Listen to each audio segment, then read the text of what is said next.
Hello hi students, कैसे हैं आप सभी। स्वागत है आपका आपके अपने YouTube channel science exam hub में। आई होप आप लोग पर डे अच्छे तरीके से अपनी प्रिपरेशन को कर रहे होंगे और आपको कोई भी समस्या अगर आए तो आप हमें कमेंट बॉक्स में बता दें। देखो बच्चों, हमारे एग्जाम निकट है, उसी प्रकार से अपन को इस प्रिपरेशन को आगे तेजी के साथ बढ़ाना है। अब तक अपन ने इसमें 13 चैप्टर का जो अध्ययन कर रहे थे उसी को अपन आगे बढ़ाते हैं, जिसमें अब तक अपन ने पर्यावरण के बारे में पढ़ लिया था और पारिस्थितिकी तंत्र में उनके घटकों के बारे में और वेरी मोस्ट अपन ने आहार श्रृंखला के बारे में अध्ययन किया था। देखो बेटा, ये चैप्टर हमारे लिए उतना ही इंपॉर्टेंट है जितना अदर चैप्टर इंपॉर्टेंट है। बस शर्त ये रहेगी कि इस चैप्टर में अपन को लिमिटेड पोर्शन दे रखा है जो कि 5 नंबर का है और अपन इजीली इसमें नंबर ला सकते हैं। बहुत सारे बच्चों की कंप्लेंट्स है, शिकायत भी है और ये समस्याएं भी देखी गई है कि उन्हें जो आहार श्रृंखला है वो अच्छी प्रकार से समझ में नहीं आ रही है, या जो खाद्य जाल है, अपनी ओजोन जो परत है वो किस प्रकार से हमारे लिए फायदेमंद है, किस प्रकार से ये नुकसान पहुंचा रही है, या जो छोटे छोटे टॉपिक हैं जिनमें अपन बात करें पोषी स्तर वगैरह की, वो उनके अच्छे से क्लियर नहीं हो रहे। तो बेटा, अगर आप सबके भी ये समस्याएं हैं 13 चैप्टर से रिलेटेड और अगर आपके नंबर इस 13 चैप्टर से कट रहे हैं तो जल्दी से आकर हमसे जुड़े। आज आपको बिल्कुल इतने आसान और सटीक तरीके से मैं ये चैप्टर पढ़ाने वाला हूं जिसके बाद में आपको दोबारा से इस चैप्टर को देखने की आवश्यकता नहीं होगी और आपके एग्जाम तक के लिए ये जो 5 नंबर है आप इनको अपने पास रख सकते हो, इजीली प्राप्त कर सकते हो। तो शुरू करते हैं आज के इस लेक्चर को। सबसे पहले आपसे आप इस वीडियो को लाइक करें और अपने फ्रेंड्स के पास शेयर कर दें ताकि ज़्यादा से ज़्यादा संख्या में स्टूडेंट हमारे से जुड़ सके और इस वीडियो में दी गई सामग्री को पढ़कर अधिक से अधिक लाभ उठा सके। तो बेटा, शुरू करते हैं इस आज के सेशन को, जो कि सबसे इम्पोर्टेंट सेशन होने जा रहा है और ये हमारे सिलेबस का अंतिम वीडियो भी होगा। इसके बाद में आपके पास सिलेबस में ऐसा कोई टॉपिक नहीं बचा हुआ है जो हमने आपको ऑनलाइन क्लास में प्रोवाइड नहीं करवाया है। अगर आपने किसी वीडियो को नहीं देखा है तो आप हमारी प्लेलिस्ट में विजिट कर सकते हैं, जहां आपको इन वीडियो से संबंधित सभी लिंक मिल जाएंगे, जहां क्लिक करके आप जिस चैप्टर को पढ़ना चाहें दोबारा से पढ़ सकते हैं, उनका रिवीजन भी कर सकते हैं। और मैं गारंटी दे रहा हूं, अगर आप रेगुलर जुड़े हुए हैं और रेगुलर रूप से आप अध्ययन कर रहे हैं तो आपके पूरे 100 नंबर आएंगे। अगर कोई समस्या है तो आप हमें लिखें, कमेंट करें ताकि हम उनके लिए वीडियो अलग से बना के लेके आए और आपको उन समस्याओं का सॉल्यूशन मिल सके। तो शुरू करते हैं आज के सेशन को। तो बेटा, खाद्य पिरामिड। खाद्य पिरामिड किसे कहेंगे? देखो जो आहार श्रृंखला थी, आहार श्रृंखला में जो जीव थे जो भोजन के लिए एक दूसरे के ऊपर निर्भर कर रहे थे, उन्हें अगर अपने एक पिरामिड के रूप में दर्शा दें, त्रिभुजाकार आकृति के रूप में दर्शा दें, जैसे इस प्रकार से ये एक त्रिभुजाकार आकृति के रूप में अपन इसको दर्शा रहे हैं ऐसे, ठीक है। तो अपन क्या कहेंगे? खाद्य श्रृंखला में एक जीव दूसरे जीव पर भोजन के लिए आश्रित रहता है। यदि हम उन्हें किसी पिरामिड या त्रिभुजाकार आकृति के रूप में दर्शाते हैं तो उसे हम क्या कहते हैं? खाद्य पिरामिड कहते हैं। इस खाद्य पिरामिड में अलग अलग जो लेवल होते हैं वो भोजन के हिसाब से बने हुए होते हैं। जैसे अगर मैं यहाँ बात करूँ तो ये अनाज, ठीक है, ये फ्रूट्स, मिल्क, यहाँ अपन बात करें ऑयल, साल्ट या शुगर, तो ये जो बैलेंस डाइट है एक फूड पिरामिड की, उसको दर्शाया गया है। अब जो खाद्य पिरामिड है, अगर मैं बात करूं उनके प्रकार की, तो वो 3 टाइप से हो सकते हैं। किस प्रकार से? एक तो ऊर्जा के आधार पर, जैव मात्रा कह सकते हैं, जैव भार, और दूसरा ऊर्जा। इस प्रकार से ये 3 प्रकार के होते हैं, अलग अलग इनका अपन अध्ययन करते हैं। जैव मात्रा यानी जीवों की संख्या के आधार पर, अगर किसी पिरामिड का निर्माण किया गया है तो वो जैव मात्रा का पिरामिड कहलाता है। यदि जीवों के भार के या द्रव्यमान के आधार पर अगर किसी पिरामिड का निर्माण किया गया है तो जैव भार का पिरामिड कहलाता है। यदि एक पोषी स्तर से दूसरे पोषी स्तर में ऊर्जा के स्थानांतरण के द्वारा किसी पिरामिड का निर्माण होता है तो ऊर्जा के पिरामिड कहलाते हैं।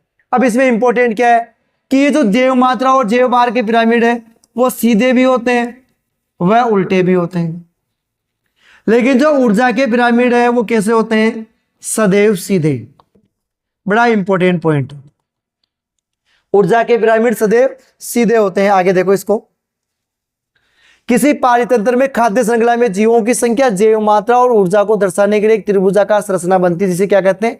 खाद्य पिरामिड। 3 प्रकार के, जैव भार का, ऊर्जा का और जीवों की संख्या का, ये 3 टाइप है, इसको ध्यान रखना। अब इसमें क्या है देखो, जीवों की संख्या और जैव भार के पिरामिड उल्टे व सीधे दोनों प्रकार के होते हैं। यह है हमारे लिए इंपॉर्टेंट। ऊर्जा के पिरामिड सदैव सीधे होते हैं।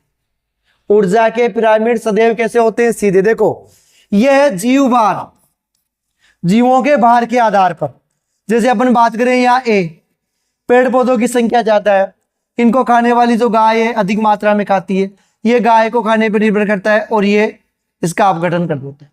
तो यहाँ पर जो जीवों का भार है, जैव मात्रा यहाँ ज्यादा है या कम है और कम है और कम है, तो ये कैसा है? सीधा। किस प्रकार का है? सीधा।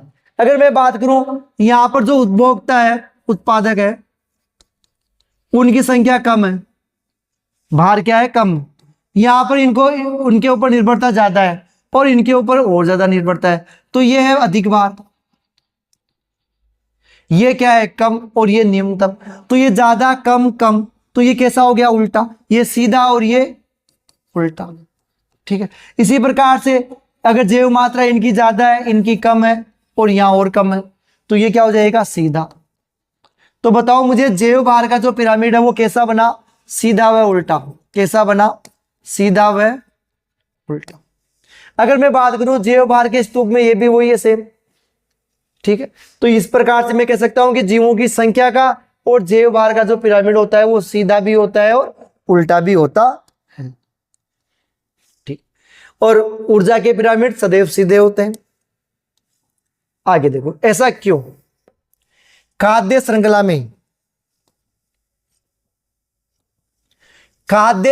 में ऊर्जा का प्रवाह कैसे होता है? ठीक है। अपने कहा खाद्य श्रृंखला में एक जीव दूसरे जीव पर भोजन के लिए आश्रित रहता है। भोजन के लिए आश्रित रहता है। ठीक है। तो उन्हें भोजन के साथ साथ ऊर्जा का, या भोजन के साथ साथ ऊर्जा भी प्राप्त होती है। तो मैं कह रहा हूं, एक पोषी स्तर से दूसरे पोषी स्तर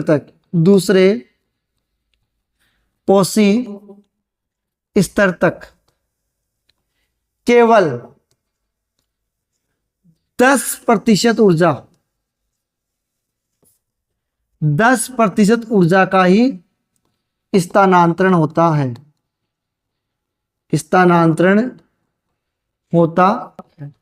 ठीक है। ये ध्यान से देखें। क्या बताओगे आप? खाद्य श्रृंखला में एक जीव दूसरे जीव पर भोजन के लिए आश्रित रहता है, तो उन्हें भोजन के साथ साथ कुछ पोषक तत्व और ऊर्जा भी प्राप्त होती है। अब कैसे प्राप्त होती है? कि एक पोषी स्तर से दूसरे पोषी स्तर पर जाने पर ऊर्जा का केवल 10% भाग ही स्थानांतरित हो पाता है। शेष 90% भाग उष्मा के रूप में नष्ट हो जाता है। मान लो यहां देखो एक उदाहरण के द्वारा कि यह उत्पादक है। अच्छा, इसमें एक चीज का और ध्यान रखना, सूर्य के पास जो ऊर्जा है वो सूर्य की ऊर्जा का केवल 1% भाग, सूर्य के पास जितनी भी ऊर्जा है उस ऊर्जा का केवल 1% भाग ही उत्पादक भोजन के रूप में बना पाते हैं। अब यहां भोजन के इनके पास मान लो 1000 कैलोरी ऊर्जा है, 1000 किलो कैलोरी ऊर्जा। ठीक है। अब एक पोषी स्तर से दूसरे पोषी स्तर कितनी? केवल 10%। 1000 का 10% कितना हो गया? 100। ठीक है। यहां 100 किलो कैलोरी ऊर्जा तो स्थानांतरित होगी 10% के हिसाब से। इसके 10% के हिसाब से मैं कह रहा हूं यहां केवल 10 किलो कैलोरी ऊर्जा प्राप्त होगी और इसके पास कितनी होगी? केवल 1। 1 किलो कैलोरी ऊर्जा प्राप्त होगी। तो यहां संख्या ज्यादा थी 10, 100, 10,000, 100, 10 और 1 किलो कैलोरी। तो लगातार ऊर्जा में कमी आ रही है, यानी ये पिरामिड सीधा होगा। इसलिए हम कहते हैं कि ऊर्जा के पिरामिड सदैव कैसे होते हैं? सीधे। आपको ये प्रश्न ये भी पूछा जा सकता है कि ऊर्जा के पिरामिड सदैव सीधे होते हैं, ये इंपॉर्टेंट है, ध्यान रखना एग्जाम की दृष्टि से 2025। ठीक है, वेरी मोस्ट इंपॉर्टेंट। आपको यह पूछा जा सकता है कि किसी खाद्य श्रृंखला में ऊर्जा का स्थानांतरण कैसे होता है, या फिर ऊर्जा के पिरामिड सदैव सीधे होते हैं, क्यों? तो आप क्या बताओगे? क्योंकि खाद्य श्रृंखला में एक जीव दूसरे जीव पर भोजन के लिए आश्रित रहता है, तो उन्हें भोजन के साथ साथ कुछ ऊर्जा भी प्राप्त होती है। और एक पोषी स्तर से दूसरे पोषी स्तर पर जाने पर, एक पोषी स्तर से दूसरे पोषी स्तर तक जाने में केवल 10% ऊर्जा का स्थानांतरण ही होता है। शेष 90% ऊर्जा विभिन्न कार्यों में उपयोग में आ जाती है। इसलिए ऊर्जा के पिरामिड सदैव सीधे होते हैं। इस प्रकार से आप एक उदाहरण भी दे सकते हैं, वेरी मोस्ट इंपॉर्टेंट है, एग्जाम्पल भी। ठीक है, तो ये हो जाएगा खाद्य श्रृंखला में ऊर्जा का प्रवाह। ठीक है, खाद्य श्रृंखला में ऊर्जा का प्रवाह एक बार और 1000, 100, 10 और 1 किलो कैलोरी, इस प्रकार से केवल 10% ऊर्जा का ही स्थानांतरण हो पाता है। भाई अगर अपन को ये पूछे कि ऊर्जा का फ्लो कैसे होता है, तो केवल 10%। ठीक है, पेड़ पौधे सूर्य से प्राप्त ऊर्जा कितनी? मात्र 1%। यह भी ध्यान रखना। आपको ये पूछे कि जो उत्पादक होते हैं वो सौर ऊर्जा का कितना प्रतिशत भाग भोजन के रूप में इस तरह रूपांतरित कर पाते? केवल 1%। फिर इसमें से 10% भाग एक पोषी स्तर से, यहां से 10 गया, यहां से 10% गया, यहां से 10% गया, और यहां से 10% ऊर्जा का स्थानांतरण होता है। एग्जाम्पल आप याद कर लो। आप इसकी थ्योरी देख सकते हैं एक बार कि खाद्य श्रृंखला में जब कोई जीव भोजन ग्रहण करता है तो उसे पोषक तत्वों के साथ साथ ऊर्जा भी प्राप्त होती है। एक पोषक स्तर से दूसरे पोषक स्तर तक केवल 10% ऊर्जा ही स्थानांतरित हो पाती है, 90% ऊर्जा का ऊष्मा के रूप में ह्रास हो जाता है। यही कारण है कि ऊर्जा के पिरामिड सीधे होते। एग्जाम्पल के द्वारा आपको ये समझाया गया। और ये भी है, एक स्थलीय पारितंत्र में हरे पौधे पत्तियों द्वारा प्राप्त होने वाली सौर ऊर्जा का लगभग 1% भाग ही खाद्य ऊर्जा के रूप में परिवर्तित करते। ठीक है, तो ये तो हो गया आपके खाद्य श्रृंखला, खाद्य जाल, पारितंत्र, पोषी स्तर और जो पारिस्थितिकी तंत्र है या जो खाद्य श्रृंखला है उसमें ऊर्जा का स्थानांतरण किस प्रकार से होता है। अब अपना नेक्स्ट टॉपिक है जैविक आवर्धन। देखो बेटा इसको,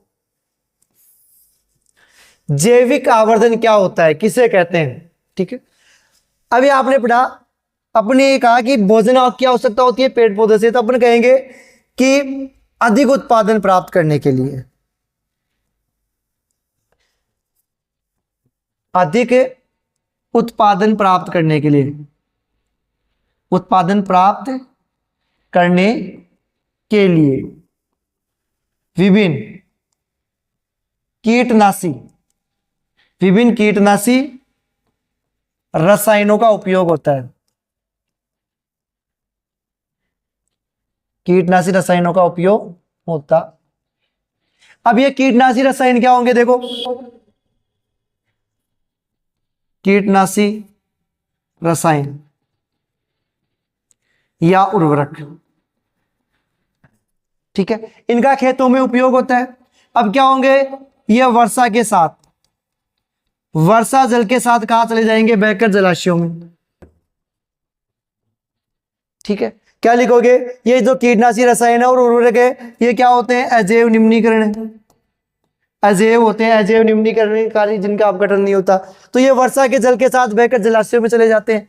अब जलाशयों से क्या होता है? पादप प्लवकों के द्वारा, जो पादप प्लवक है वो ग्रहण कर लेते हैं। पादप प्लवक का ग्रहण करने का मतलब है इनका खाद्य श्रृंखला में प्रवेश, खाद्य श्रृंखला में प्रवेश। ठीक है, फिर उत्तरोत्तर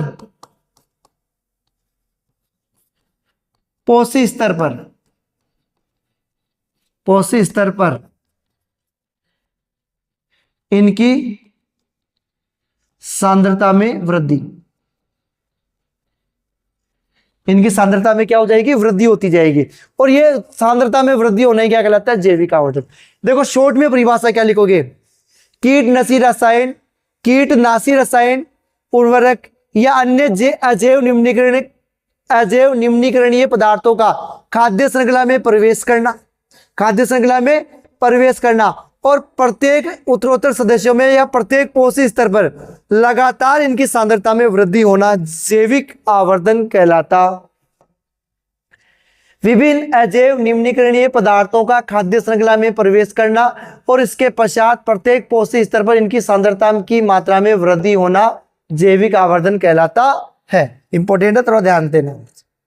देखो थ्योरी के रूप में परिभाषा दे सकते हो, फसलों में अनेक रसायनों का प्रयोग करते हैं, इनके कुछ अंश वर्षा जल के साथ जलाशयों में चले जाते हैं, ये जलीय पौधों में प्रवेश कर जाते हैं। इस प्रकार हानिकारक अजैव निम्नीकरणीय रसायनों का खाद्य श्रृंखला में प्रवेश होना, फिर प्रत्येक उच्चतर पोषण स्तर पर या पोषी स्तर पर इनकी सांद्रता में का बढ़ते जाना क्या कहलाता है, जैविक आवर्धन कहलाता है। जिस प्रकार से एक उदाहरण दिया गया है कि मान लो जल में तो 2 ppm के आसपास इसकी मात्रा है, फिर शैवालों के द्वारा 77 हो गई, मछली के स्तर पर ये 500 से 600 और पेलिकन पक्षी तक पहुंचते 1700 ppm तक अजैव निम्नीकरणीय पदार्थों की मात्रा बढ़ गई। तो ये है जैविक आवर्धन। देखो नेक्स्ट टॉपिक है अपना ओजोन परत या वायुमंडल में ओजोन परत का निर्माण किस प्रकार से होता है। सबसे पहले अपन बात करते हैं ओजोन है क्या। ओजोन क्या है। देखो एक डायग्राम आपके सामने दिख रहा है, इस डायग्राम में जो बीच वाला हिस्सा है ये तो है हमारी पृथ्वी, अर्थ, ठीक है। हमारी पृथ्वी के चारों ओर अनेक जो परतें हैं वो पाई जाती है, अनेक परतें पाई जाती है, जिसे अपन कह सकते हैं सौर मंडल है, समताप मंडल है, इस प्रकार से अनेक परतें पाई जाती। तो पृथ्वी के जो उच्चतर स्तर है वहां पर एक ओजोन परत की लेयर होती है इस प्रकार से।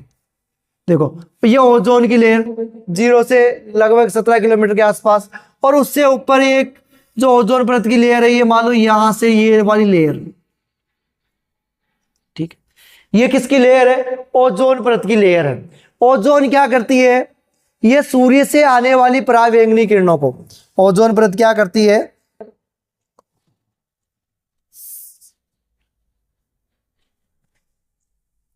सबसे पहले तो अपन बात करते हैं ओजोन है क्या, परिभाषा देखते हैं, ठीक है। तो ओजोन क्या होता है, सूत्र तो होता है O3।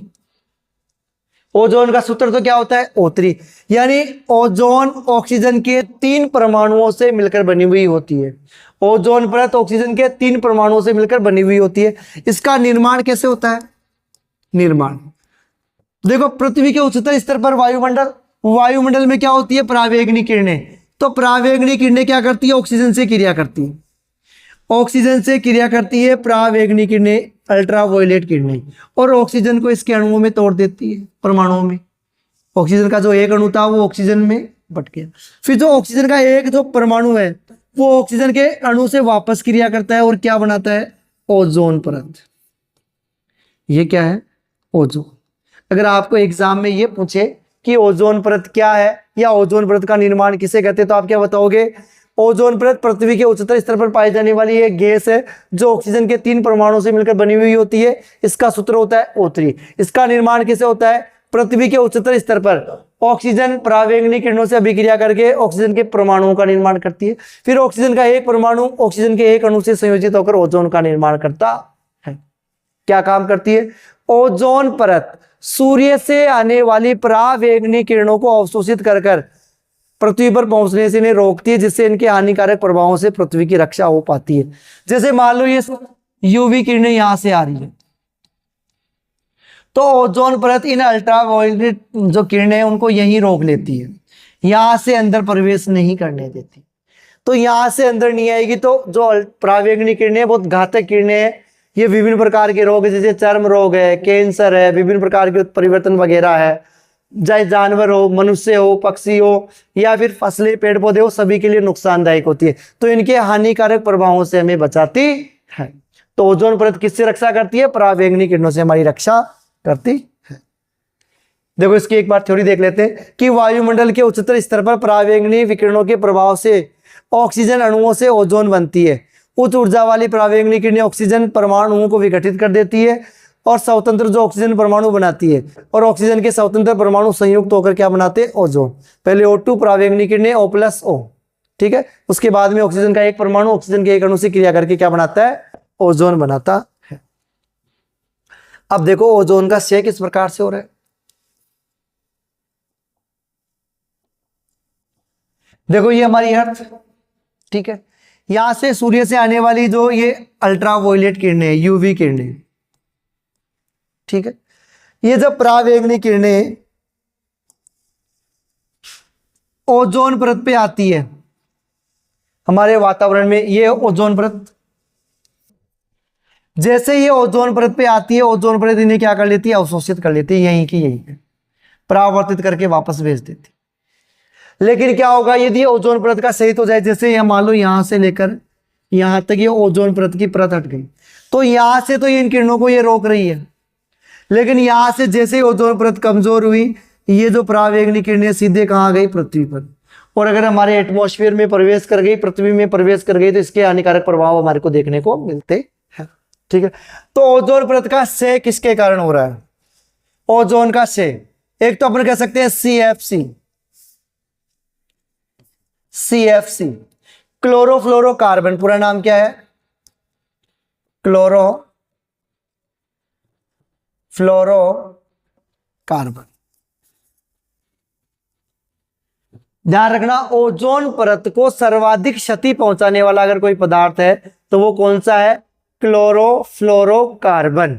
इसके अलावा आपके जो एयर कंडीशनर है, रेफ्रिजरेटर है, उनमें प्रयुक्त होने वाले रसायन, उनसे निकलने वाली जहरीली गैसें हैं, आपके जो वाहन है उनसे निकलने वाली प्रदूषणकारी गैसें हैं, वो जब वायुमंडल के उच्चतर स्तर पर जाती है तो ओजोन परत से क्रिया करती है और उन्हें ऑक्सीजन परमाणुओं में विघटित कर देती है, जिससे ओजोन परत कमजोर होती जा रही है और ओजोन का क्षय होता जा रहा है, ठीक है।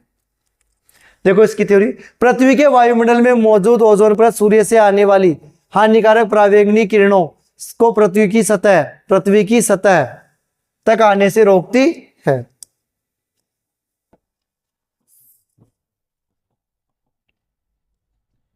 पृथ्वी की सतह तक आने से रोकती है। क्लोरोफ्लोरोकार्बन CFC बड़ा इंपॉर्टेंट, क्लोरोफ्लोरोकार्बन CFC नामक जैसे रसायनों का औद्योगिक इस्तेमाल, जो रेफ्रिजरेटर है, वातानुकूलित शोधन विलायक है, अग्निशमन है, उपयोग में आते हैं, ओजोन को हानि पहुंचाते हैं।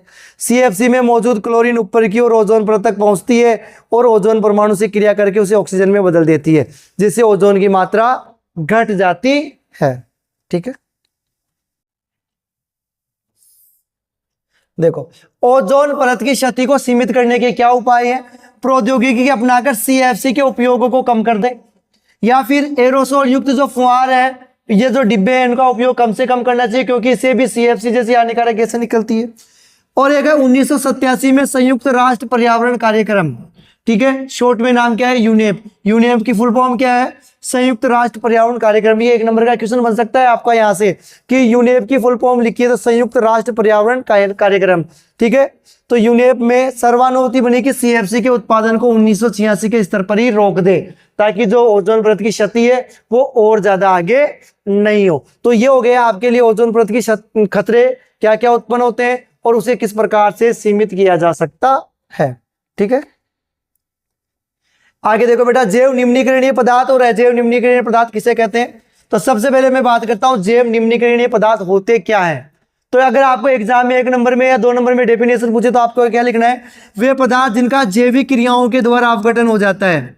क्या होता है इनका, जैविक क्रियाओं द्वारा, जैविक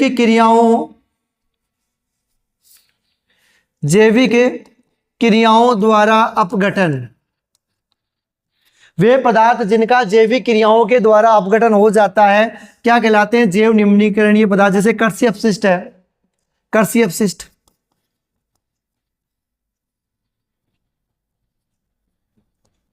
फल है, फूल है, ठीक है, पौधे हैं, ठीक है, फलों का कचरा है, कागज है, आदि सभी क्या कहलाते हैं, जैव निम्नीकरणीय पदार्थ। पर्यावरण को नुकसान पहुंचाते हैं, बिल्कुल पहुंचाते हैं। कैसे, अगर आप इनको जैव निम्नलिखित पदार्थ को यहाँ वहां फैला दोगे तो इनके अपघटन से कई जीवाणु उत्पन्न हो जाएंगे, कवक उत्पन्न हो जाएगी जो कई प्रकार के रोग उत्पन्न करती है। अगर इनको जलाएंगे हानिकारक गैसें निकलती है जो हमारे स्वास्थ्य के लिए हानिकारक होती है। तो यानी ये इस प्रकार पर्यावरण को कुछ मात्रा में नुकसान पहुंचाते हैं। नेक्स्ट, अजैव निम्नकरणीय या निम्नीकरणीय पदार्थ किसे कहते हैं? ऐसे पदार्थ जिनका जैविक क्रियाओं के द्वारा अपघटन नहीं होता। क्या लिखोगे? ऐसे पदार्थ जिनका जैविक क्रियाएं, जो सूक्ष्म जीव हैं, कीट हैं, जैविक क्रियाओं द्वारा अपघटन नहीं होता है। ऐसे पदार्थ जिनका जैविक क्रियाओं के द्वारा अपघटन नहीं होता है अजैव निम्नीकरणीय पदार्थ कहलाते हैं। उदाहरण आपके लिए प्लास्टिक,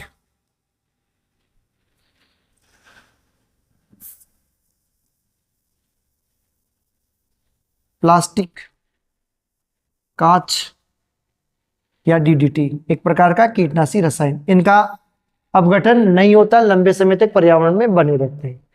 पर्यावरण पर प्रभाव, तो इनका अपघटन नहीं होने के कारण ये पर्यावरण को प्रदूषित करते हैं। जलीय स्रोतों पे जाकर जल प्रदूषण को बढ़ाते हैं, जलाने से हानिकारक गैसें निकलती है, वायुमंडल को प्रदूषित करते हैं। इसके अलावा ये अगर किसी जीव के द्वारा खा लिए जाते हैं तो उनकी मृत्यु हो जाती है। नालियों में अवरोध उत्पन्न करते हैं जिससे कीटवाहक जीवों की संख्या बढ़ जाती है।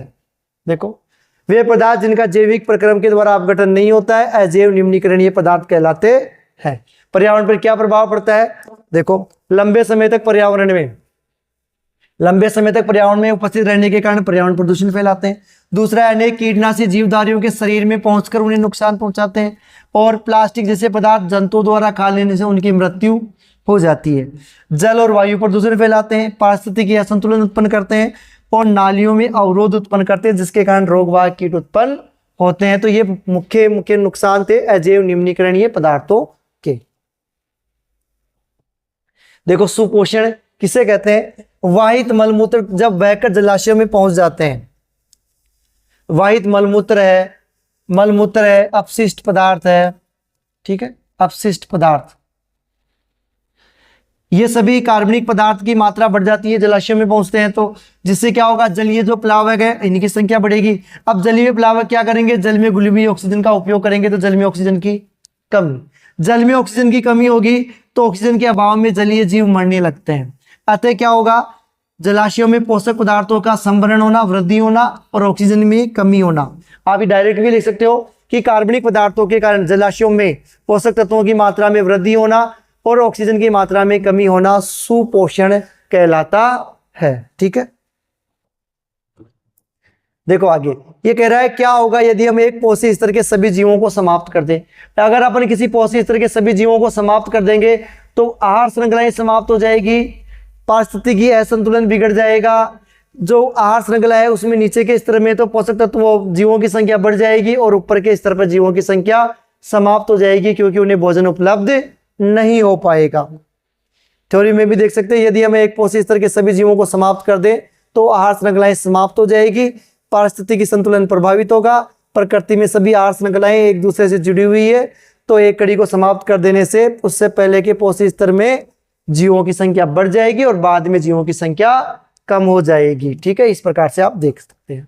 तो बेटा ये थे आपके 13 चैप्टर के कुछ वेरी मोस्ट इंपोर्टेंट पॉइंट जिन्हें आज अपन ने कवर किया है। इसी के साथ आपका कंप्लीट सिलेबस होता है, यानी आपका आज पूरा जो सिलेबस है वो कंप्लीट हो चुका है।